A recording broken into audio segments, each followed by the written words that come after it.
Om Shanti, everyone. My name is Michelle, and I am one of your MCs. I share that with my good friend, Sister Louise. This week, it's me. So if you are a regular, welcome back. And if you are new to our Thursday evening insightful conversations, hello. Tonight is a very interesting discussion, and I'm very excited about it because it's July. Happy July, everyone. July conjures up all types of things. It's summer. I look out my window, it's still light out. So there are a lot of good feelings about July. And so too, July, we just celebrated Independence Day.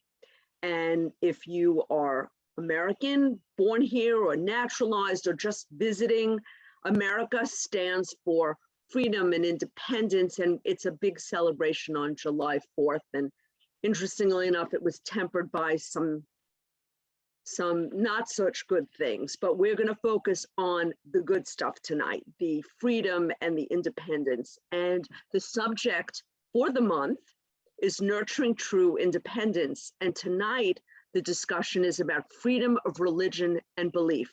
And if you study government, and as I have, I used to be a legislator, albeit at the state level, you would know that everything in this country in terms of its independence and its laws circle around the Constitution, and under that is the Bill of Rights.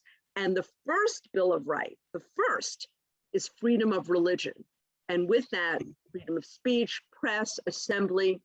So tonight we're going to delve into freedom of religion and belief. And that's a very important subject if you are a spiritual person.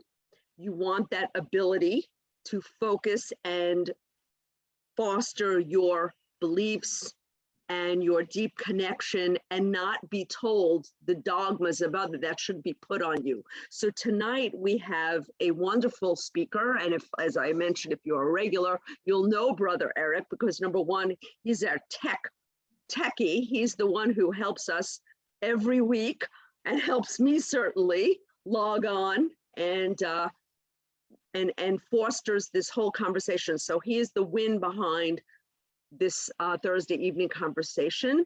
He is a director of the Brahma Kumaris World Spiritual Organization. In addition, he is a member of the NGO Committee on Freedom of Religion or Beliefs and the Religious NGOs. So he is perfectly poised to do this subject tonight. Also, he's on the board of directors of the Long Island Multifaith Forum, which is something I'm very familiar with. And that's wonderful in terms of our coexisting with other beliefs and religions. And he, as you know, an experienced Raja Yoga meditation instructor and retreat facilitator. In his previous life, he was a civil engineer in a host of worldly pursuits, but now he is with us tonight, delving into the most important pursuit, and that is our growth and spirituality. So with that, I welcome you, Brother Erik. It's delightful to see you instead of hearing you behind me, helping me with my technology. So welcome, and I'm looking forward to this conversation. Great, thank you, Michelle. And thanks everybody for coming tonight. Not going to be the typical Raja Yoga meditation. How do I kind of, think about myself, but we might expand our vision tonight, and hoping that I can throw out a few thoughts and get a few of your questions and answers and comments, and Sister Michelle and I will be engaging in something that is crucial in the world, and something that you are actually participating in and benefiting from that. Because a little about our Thursday nights, we call them Insight. We try to talk about something that we can think about that will increase our qualities of peace or love or happiness, spiritual aspects. And we are benefiting from that because we are free to do that. And I just want everybody to walk away tonight with an appreciation of the opportunity to be able to think and accept or not the ideas that you want to live by, and maybe have that recognition, or, well, what are some of the thoughts and beliefs that I have accumulated in my life, and what am I living by? Because the Brahma Kumaris is officially Brahma Kumaris World Spiritual Organization, as it's called in United States. That's how we're registered. But the Brahma Kumaris in India is actually called Brahma Kumaris Ishwarya Vishwa Vidyalaya. And that translates into Brahma Kumaris World Spiritual University. And so we're all in a school, we're all learning, we're all having that practice. And the relationship of the Brahma Kumaris is from India to the United Nations. And the United Nations, if you know much about that, and I'll give you a very poor description of it, but it is nations that come together to see if they can work on similar stuff, whether that would be food, whether that would be security, whether that would be how to help each other in disasters, medicine, all sorts of different things. Because somewhere along the line, after World War II, people said, you know, this is kind of a hard way to go. So why don't we see if we can do something different? A lot of variations of it, but nations came together to say, let's see what we can do together. And so together they came up with ways of organizing, but there's a big part of helping in the world. And so they had different, not just nations, but they have agencies.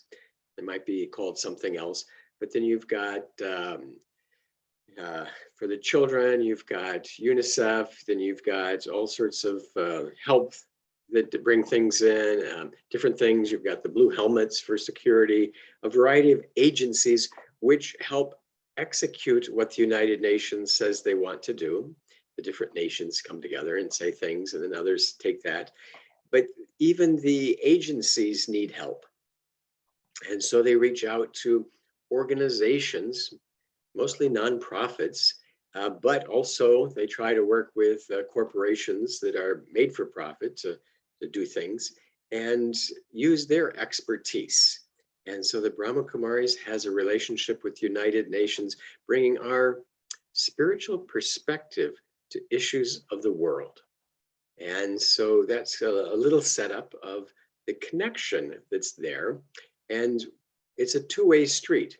We bring our expertise to the United Nations and give them some guidance. The spiritual point of view is the main element of that. Quickly summarizing, because I didn't want to focus only on that. But we also are requested to share their programs, to share what they are doing with our constituents, with those who are connected to our organizations. And if you're familiar with the Brahma Kumaris and some of the programs that we've been doing, we've been trying to do that. We have international days that we celebrate. The UN has lots of days that they've got. And the most recent one was the International Day of Yoga. Okay. And so lots of people around the world have been doing some Hatha yoga, and we offered Raja yoga, meditation, how to do that. And I'm assuming most of you connected tonight, welcome to anybody new, practice some of that also. What am I thinking? What am I getting? How is that being experienced? That's the yoga that we do. What do I connect to? What am I getting? And we elevate that to the highest levels, my opinion. And so part of that with the United Nations is they've got the International Day of Peace, they've got the International Day of Yoga. One of my favorites, last year, I think they had the International Year of Forests a couple of years ago. One was the International Year of Potato. And what it does, I love that one, is to highlight different aspects of the world and how important it is. And then there'll be information and put those things into practice. But the topic this month, this theme, was on freedom. And so I was asked to think of something, and freedom of religion or belief is something that the Brahma Kumaris is actually connected to. We've been involved with that for a long time because ultimately, or boiling it down, is there are innate rights for human beings, which are different than nations. And those rights should be respected in all nations, is what is being offered and suggested. And there's some inalienable rights. And they come from the Bill of Rights, United States. They come from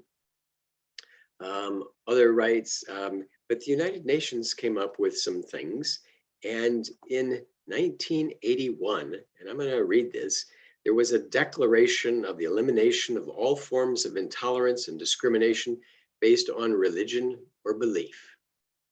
And so there's a difference right away between freedom of religion and belief and the discrimination or the elimination of all forms of intolerance and discrimination based on freedom of religion and belief. And one is to grant rights and the other is to limit the limitation of those rights and exercising those. And so in that process, because that was there were some individuals, groups that decided that if we came together and talked about these things, that there would be a larger voice. And that's how some of the United Nations work. There's a committee, the United Nations Committee for religions. And so religions come together. But there are people, and might be some here tonight, that don't identify specifically with a religion, aren't card-carrying members, don't always have that. But does that mean that they don't have rights also, that they should be denied to what they want and how they want to be and such like that? And so there was another group, a UN Committee for the Freedom of Religion and Belief. And part of that is to share what goes on in the world. And they have, actually, the United Nations has appointed somebody called a special rapporteur who discovers, learns, investigates, and reports back to the bodies at the UN about this right being denied. And it doesn't take much to find throughout our history that not everybody allows everybody else to think or believe or act or do what they want. Some people have different rights, you know. We just went through something in this country where people have very strong opinions about their rights. And one of the challenges is whose rights are more important. And there was a law 50 years ago that was passed, or a judgment that was there, Roe versus Wade. And recently that was thought that the rights of the unborn are greater than the rights of the mother. And I'm not going to want to go into that conversation at all. But for example, there are different conflicting rights. And so one of the main rights is the rights of the individual versus the rights of the state. Now, the United Nations is made up of member states, and so they look out for themselves. And so sometimes their desires on how they want to organize their country are varied. And if you look around the country, the world, there's, I don't know, near 200 states. They have different rules, they have different laws, they have different ways of doing things. And sometimes the way the nations want to act and the way they want to run their program, their laws, their country, impinge upon what the United Nations has adopted as a natural, innate right of religion or belief. And it's phrased religion or belief because not everybody is religious. And you can believe in something that doesn't have to be fitting in to something that somebody else thinks it should. And that's the issue. That's what the special rapporteur does, is to discover those places and see if something can be done. And all of you probably know that this has happened in history. I'm thinking of early, was it Charlemagne or some Roman emperor pretty much had a message given by, I think it was Matthew and such, and decided, okay, we're all going to be Christians. At first they were persecuted and all sorts of different things like that. They weren't very free. They were captured and head to the lions and all that stuff. But there are a number of stories, events in history where the ruler, the king, the emperor, whatever it says, you know, this is pretty good. I want everybody to believe the same thing I do. Sounds great. Okay, everybody gets along, except those that might not want to do that. And so oftentimes it was like, well, you're going to convert, you're going to believe what I believe, and you're going to follow in my kingdom, or we're just going to kill you. It's real simple. Okay, off with their heads. And so that has taken place throughout history. And, you know, it actually continues. It's continuing now.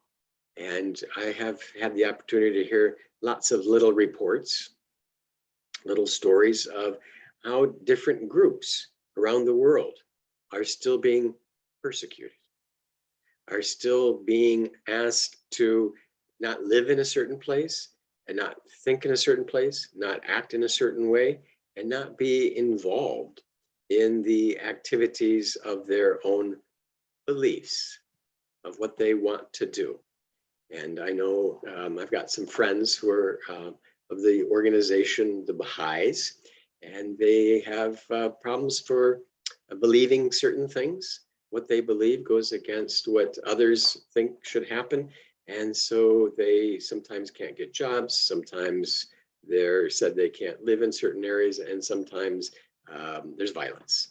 And there's a lot of violence about these issues around the world. And so I want to pause for a second and see if you might be able to answer a question. Because all of us, I believe, are in, let's say, the United States. Maybe someone else is coming in from somewhere else, but it's in this part of the world. When's the last time somebody told you, you have no right to think a certain way? That your way of thinking is wrong and we're going to put you in jail for that. And I would come up empty with that answer. There's never been a time in my life when I haven't had the ability to change my thinking. And it doesn't have to be religion, it can be belief. And we can believe lots of different things. We can believe, for example, you have the right in the United States and parts of this world to believe in the Easter Bunny. And it is not necessarily contested. There's not a lot of people fighting about that. But it is your right to believe that here. And no one's going to change that.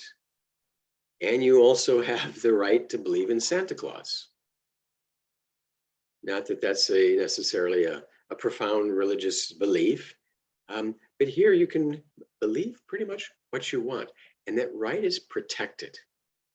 Whether it's accurate, whether it's true, you know, I do believe in Santa Claus, actually. I also believe in the 4 stages of Santa Claus. Everybody know the 4 stages of Santa Claus? You believe in Santa Claus. You don't believe in Santa Claus. You are Santa Claus, and you look like Santa Claus. Those are the 4 stages of Santa. So I truly believe in Santa Claus. You believe, you don't believe, you are, and you look like it. But throughout history, and continuing today, different traditions, and you can hear some of those. I'm hearing that there's persecution of Muslims in India. I'm hearing that in some countries, you cannot believe anything. There's a state law. There's some countries that this is the religion that you will believe. Some countries You can't believe anything. There is no God. And so part of tonight, what I wanted to just bring out is that how, I'm going to say fortunate we are to be able to think about something and change your mind about that. Because one of the freedoms is for communities and families and parents to share what it is they want with their children. And all of you have had some sort of sharing, a lot, minimal, could have been through words, could have been through scriptures, could have been through actions. But that we have that freedom to believe something and act on that and tell others about what that is. And I'm just going to, because it comes to mind, contrast that this conversation that we're having, how many are online right now? We've got a few, 20, 25, 30, is a large gathering. And in some countries is more than 5. And so it would be illegal. Any gathering of a group of people, there's just paranoia by authorities. And so they don't allow large groups to get together. In some countries, to talk about something other than the state-sponsored beliefs is against the law. And so in another place, in another time, you would be persecuted and criminalized. We're just listening to this conversation. And I just can't comprehend all of us coming together and maybe talking in secret so that, you know, but many have to do that because of what they believe. And it makes me think, just how much am I willing to put into practice what I do believe? What is my life about? And can I actually recognize that there are people around the world who want me to have that freedom, and that there are others in the world that don't want me to have that? It might be a challenge to their way of doing things, because we are free to believe what we are taught. We are free to believe what's in our culture. We are free to change that. And those are both a part of freedom of religion and belief. That I have the freedom to believe something, and I have the freedom to change that. And change is not so easy when it comes to many things, but your spiritual beliefs, can you possibly, some of you might be able to identify with this and some of you might not, that because you were born in a certain place at a certain time in a certain geography, this is what you have to believe. And if it works for you, that would be fine. But if there's something in you that questions that, or that isn't comfortable in that, and you mention that, that would be a problem. And so the freedom of religion and belief allows you the chance to change. And I would say, personally, that I have changed my religious point of view. And kind of expanding on that, the reason it's religion and belief is that many people don't believe in a religion or in a God. They believe for some, they're human beings have the potential, and this is what it is. And so we have to live a certain light of humanists. And so even non-religious beliefs are protected. And so the variety of individuals that would come to this recognize that not only can we work together on things that we might agree on the higher, even though that we are completely different in our personal ways of doing things. And I find that quite amazing, to have the ability, and in interfaith, this works out quite a bit, to work with individuals for the good of society and the values of the community, even though you might be not making your beliefs dominant. So that the Christians and the Jews and the Sikhs and the the Muslims and Native Americans and African religions can all come together because there's something that they find that they can share, a belief in society, getting along. Maybe we shouldn't shoot each other on the streets. That can often be a binding factor. And so what can we find that will bring us together? And I find that what has happened for me is that I had a belief that I was brought up with. I had a culture that I was brought up with. And I went through a process of changing that. And I had a very difficult time, even though I had complete freedom to do that, let alone how difficult it would be if I didn't have freedom to do it. But I learned about some of the Brahma Kumari teachings a long time ago. I guess it's relative, but 37 years ago. And thought, gosh, this makes sense to me, that I am a soul, I don't have a soul. I have these qualities. I am created in the image of God. And so I have a relationship there. There is a being who's like me, variety of those things that just kind of clicked. And I was offered some guidance that for my spiritual development, what I imbibed in my eyes and ears and mouth were all important. And so what was I watching? What was I seeing? What was I focusing on? I was able to think about that and change how I spent my time. What I was listening to, what kind of words, what kind of company was I keeping? I changed that also. And what I put into my mouth, I changed that. Not that there were critical issues, but I felt that if I'm practicing to have a clear intellect, I should probably not, interfere with that. And so alcohol and such like that, it was good not to have that. And I also was understanding that my diet, what I ate, was an issue, or not an issue, but it was an element that could affect my clear thinking and meditation. And so if I bring in something that's been killed and has some adrenaline in it, that can affect my stability also. And so I understood that.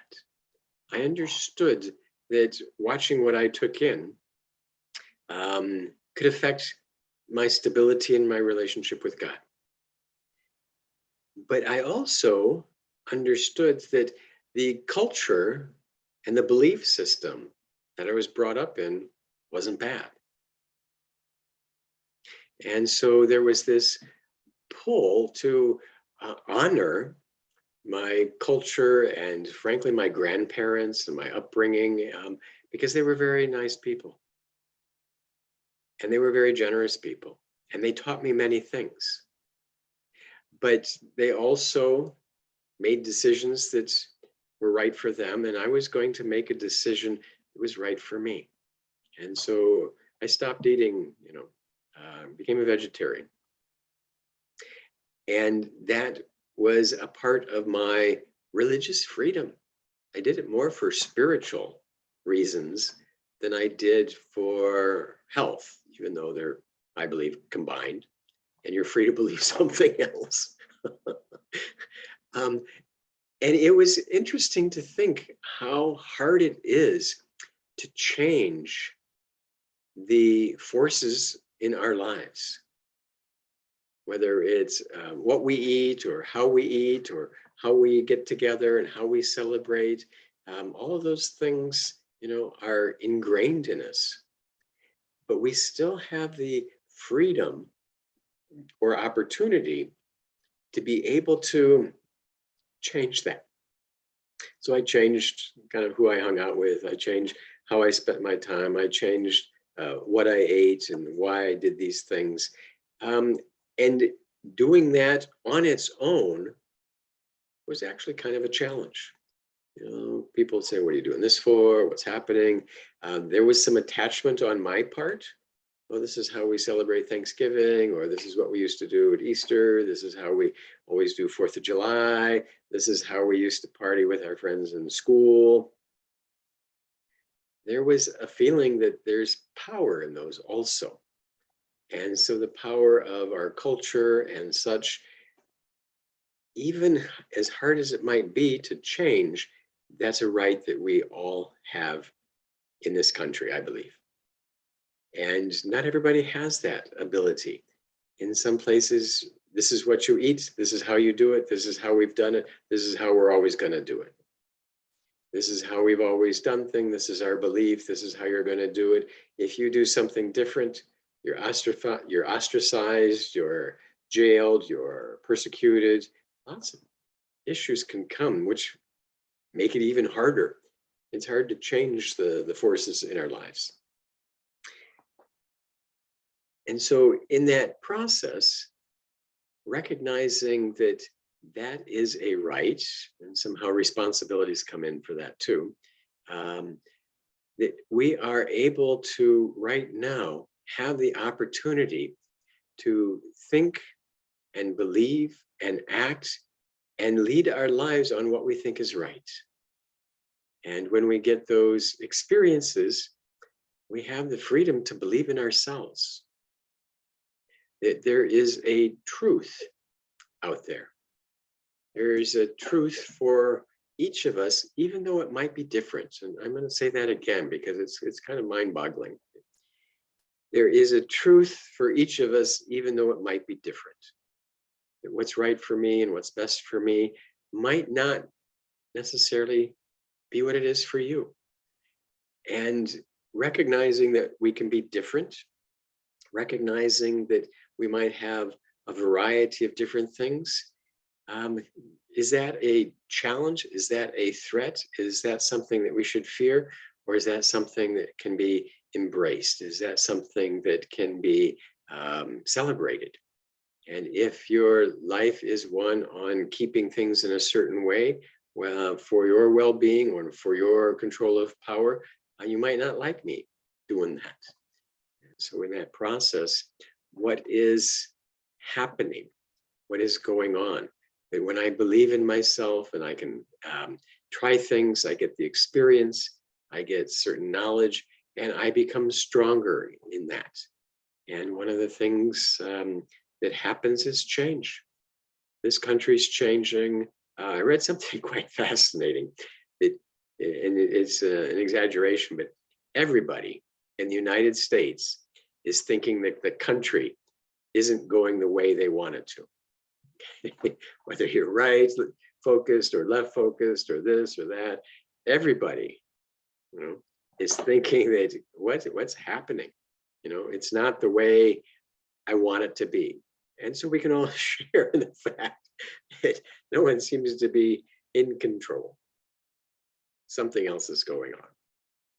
But one of the other things that we can do, and I'll kind of wind up and invite Sister Michelle to come in and see if there was something that was sparked in her.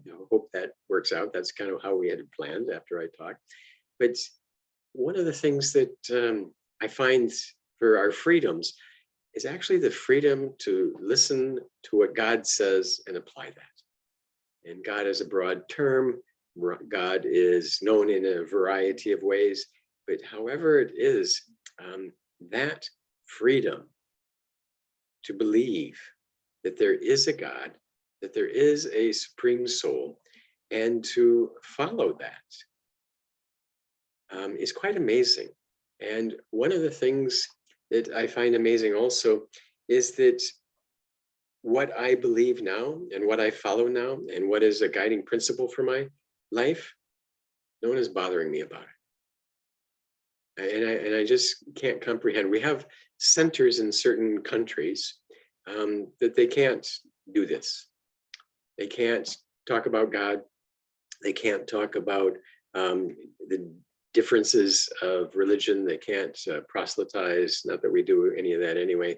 And there's this sense that I feel very safe in my belief. And part of that is because that is a value that the nations of the world think is right. There are some bad actors with that. There's a lot of persecution. There's a lot of things that, because you wear your hair this way, or because you have this medal, or because this is your name, you don't have any rights in this country. And so bringing that out and seeing if there might be something that was sparked in this conversation that you might want to have some comments or Q&A or such. So Michelle, I said that I would share a few things and that you would have an opportunity to respond or such. So how are you doing? I'm doing very well.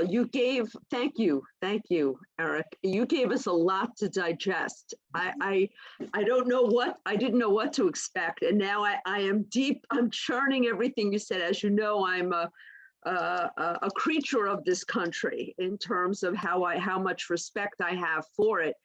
And I was thinking as you were speaking about the gratefulness that I've always had for being in this country. Even as a young child, I knew that I was lucky to be here. It was kind of almost otherworldly how I knew how lucky I was. And I was always drawn to religion and God my whole life, even as a young child. And my parents weren't particularly spiritual or religious, but I was somehow drawn to it. And I always thought how luxurious it was that I can, go to, my tradition was I was a Jew, I belonged to a synagogue, and I would go, often the only person in my family to go. But I had a whole series of friends. I had Christian friends, I had Muslim friends. I grew up in Brooklyn. It's a very diverse community. And I felt very comfortable. And we all did feel comfortable. And I think I never took that for granted. I think that's an important part of the discussion is, not to take it for granted that these liberties and these freedoms that we have are something to respect and to honor. So that was part of it, was the gratefulness, that ability to do that. I loved your comment about the country that no one's really happy. And the through line is we can all get together in our unhappiness. You had a couple of good ones tonight. I wrote them down. I love Santa because I was looking at myself. Yeah, maybe I'm starting to look like Mrs. Claus. So that was great. So you gave us a lot to churn on. What I wanted to ask the people, our attendees, are, does anything threaten us still in terms of other people's beliefs? Are there things that are threatening to people out there? I find I am not threatened. Maybe as a child or younger, I did feel, I actually, when people walk towards me on the street, I don't have any fear. I have almost like an anticipation and a welcoming to people. And I'm wondering, and I'm sorry, my phones are always ringing. That I do have an averse to that though. They're calling for something. But I was wondering if the audience is there anything that they feel that differences do feel like a threat? I know it's a loaded question, but that's one thing that I've noticed since, even prior to the Brahma Kumaris, but I think that's what drew me to the Brahma Kumaris, is that everyone, that you look at everyone in a welcoming eye. So I was wondering if there was any comments on that. It's wonderful to learn that process, that what we start to look at in Brahma Kumaris and Raja Yoga is the identity of who we are. And that's the spiritual awareness of each one of us as spiritual being, as soul. And so with that awareness, that's the dominant way of seeing. And so everybody has those qualities of peace and love somewhere inside of them. And if you start with what you share and can comment on what is seen in your spiritual perspective, then you go beyond culture, tradition, race, all those things that start to separate. And so I find it's very, very wonderful to have the opportunity to interact with individuals based on a positive shared vision, rather than we are together because we're not like everybody else, or we're there's a line of us and them. And the Brahma Kumaris doesn't have an us or them. ultimately, that foundation that we're God's children, we're souls, we're eternal, we're peaceful and loving. We're different in a lot of other ways, but that's a fundamental, similar core that we can build a relationship on pretty easily. Right. And to add to that, it's not just, with the diversity of the Brahma Kumaris, it's, as you had said, it's everyone. It goes beyond, the family, if you will, of the Brahma Kumaris. You could see that goodness and that soul, if you will, in everyone. And I've noticed a sea change in me, and people around me notice it in me as well. They almost gravitate from me because I like being around people. I always wondered, why do people always coming to me at work? It's because I guess I like people, and I think that shows too. And I kind of, that's why they come. They love, someone just mentioned they like the 4 faces of Santa Claus. Okay. Yeah, classic. It's great. That's great. It's great. It's a very powerful evening on sharing freedom of thoughts and beliefs from many different perspectives. And much, I agree, much to take away and digest. And they're very grateful. And I agree. It's a lot. I hope, we can tonight and tomorrow and for the month of July, if you will, to think about that, because there's a lot going on. And I think you bring up a good point, Erik. There's a lot more that binds us together than separates us. Why do most people pull apart when the basic nature of us is the same? Well, when we get caught up in a false belief that I am a Muslim, or I am a Hindu, or I am a Jew, or I am a Christian, or I am an American and you are Russian, or you are from Puerto Rico, whatever it might be, when there is the perception of that, of this is my group, this is my clan, and somebody inside of that clan says, I want to change, I want to do something different, that's a rejection. That's somehow a breaking down. That is a threat to those who see it that way. And therefore, they don't want that threat. They don't want someone to challenge. And so they would limit freedoms of others so that can hold them together, thinking that holding it together is going to be best for the individuals in that. And it's probably worked for a long time. And there's always clans, there's always groups, there's always family, there's always community. And so if you step outside of that, you do threaten that. And I think that's a big part of what it is that we've been doing.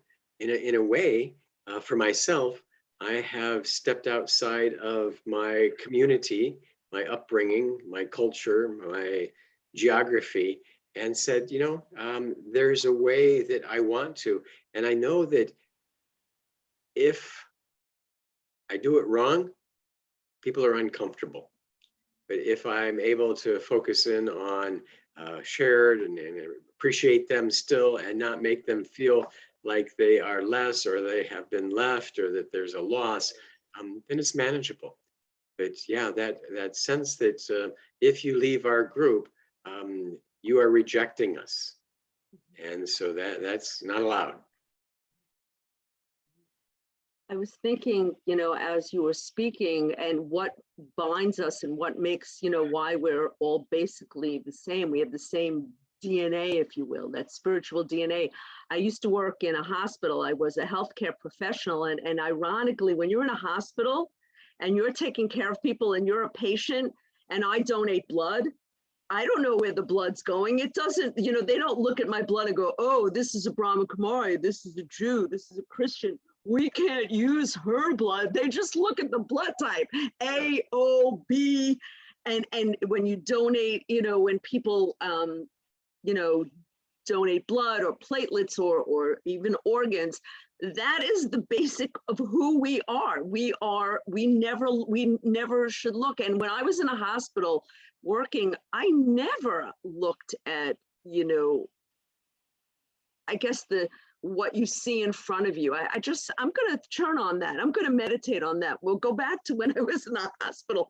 What I saw when I was dealing with patients was the basic, wanting them to do well and to get better, and not worrying about all the other stuff. I don't know if that makes sense. Yeah. But, Yeah. Well, you focused on a higher principle. You focused in on something different than what your physical eyes might have brought and what that might have brought up in your mind from that also. That's right. I know we don't always talk about, but I guess I'm still human and I go back to the body.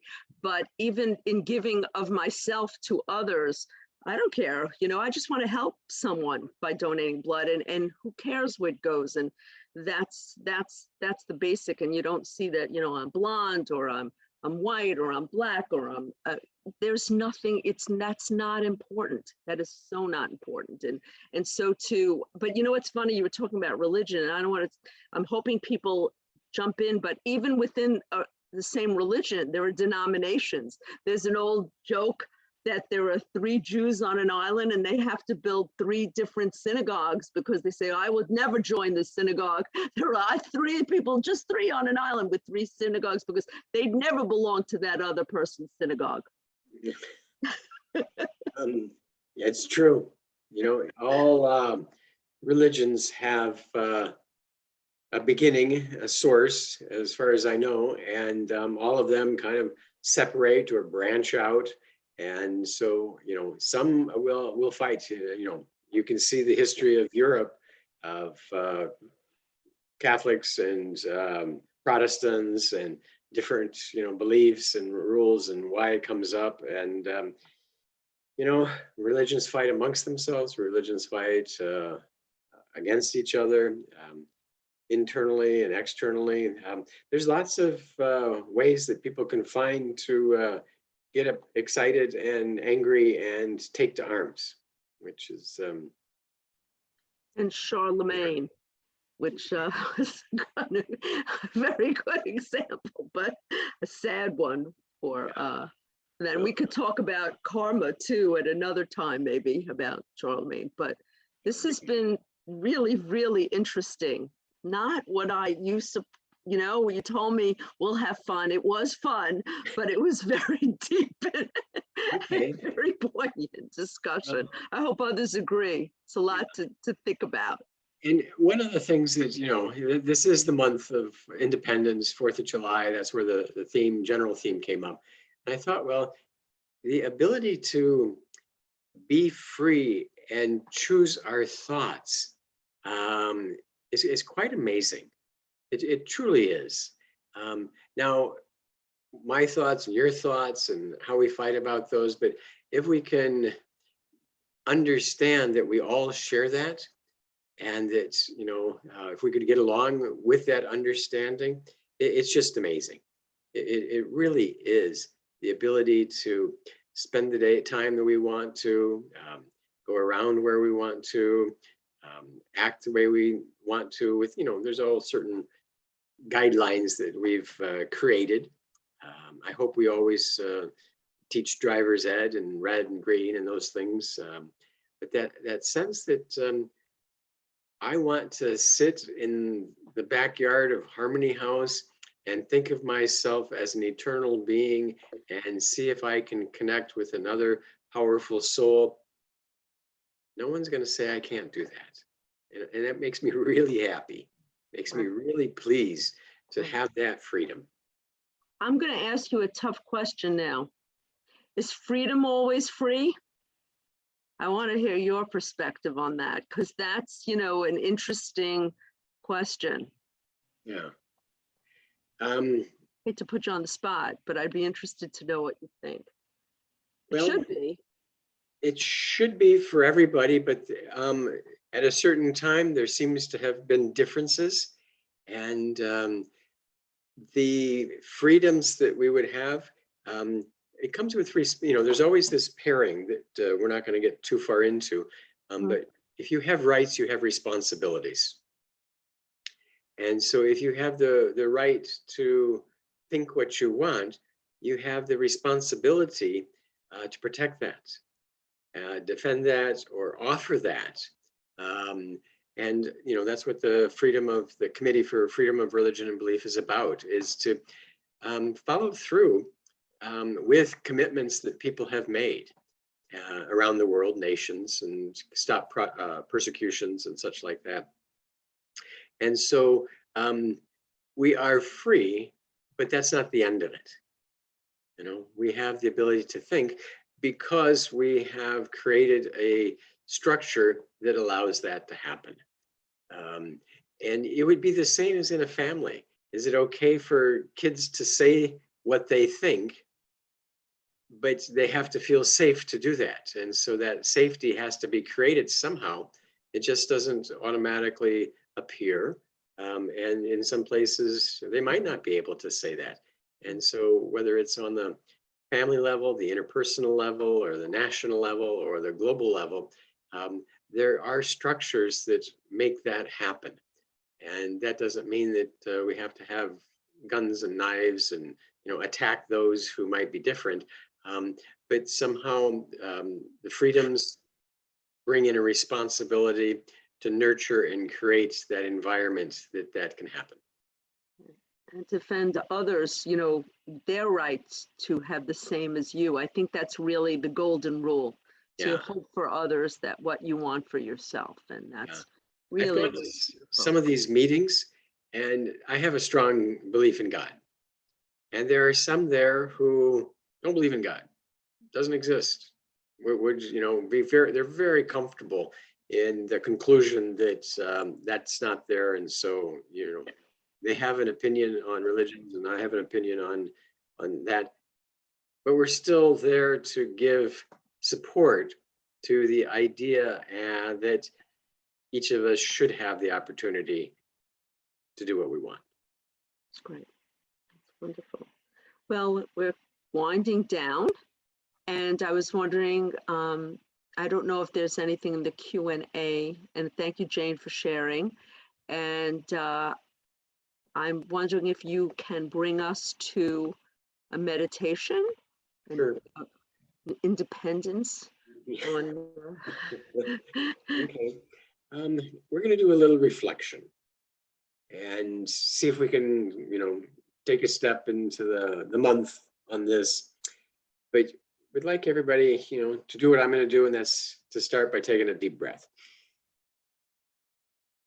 And exhale. That seems to center me and allow me to collect my thoughts, bring myself into the present moment.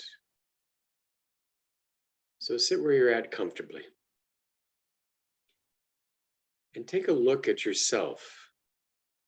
What do I believe? Do I have a belief about myself?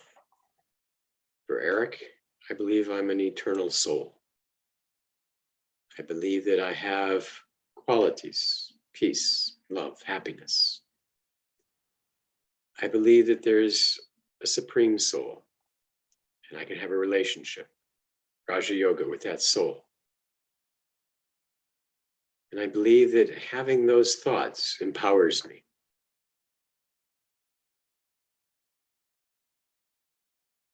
And whatever your beliefs might be at this time, focus on your ability to have those thoughts without anybody telling you what to do, or without anybody telling you you can't think that way.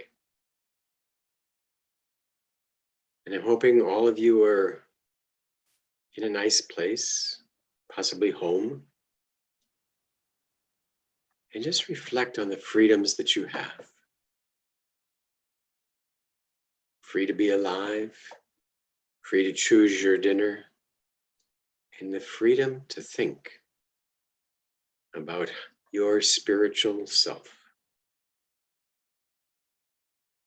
And we might all have different thoughts, understandings of that. But why don't we all spend a few moments in the experience that I have the freedom to believe what I understand and what makes me peaceful and loving.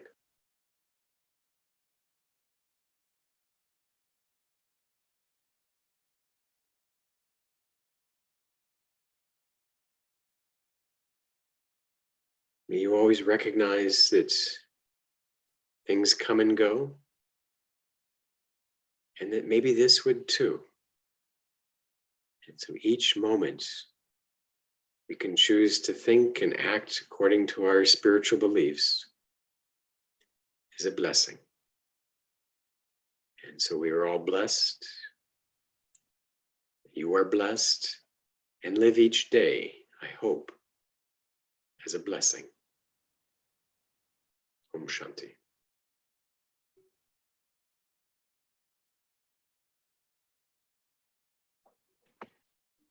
Om Shanti, Brother Erik. That was really inspirational and lovely, and it made me think that I am grateful to have Thursday evenings with you, and I'm blessed to have the freedom to do this on a Thursday evening. Seriously, to have that time year after, for years, it's really is a blessing. And thank you so much for giving us such an insightful conversation. And thank you all for joining us tonight. And I just have a couple of announcements as my phone rings again. I don't know if I have the freedom from this phone that's always going off, but it's amazing. I guess it's election time. Next week, we will be back together with a Sister Mary Friedland, who will be discussing better balance, less stress. So we look forward to that. And another announcement I want to make on July 29th, also in unison with the UN, as Brother Erik is a member of, we're going to have our Peace in the Park back live in Central Park at the Naumburg band shell. So if you're interested, look for information that will be coming your way, and that is on Friday, July 29th. We are the prime sponsor of the Brahma Kumaris, and it really is a terrific, terrific afternoon. From 12 noon to 7, you can come. If you're in the city, pop in. And with that, I want to wish everyone a wonderful week and a happy July, and we'll see you next week. And thank you, Brother Erik, for all that you do. Okay. And thank you, Michelle. For being here. Thank you. Enjoy your blessings, everyone. Good night. Om Shanti.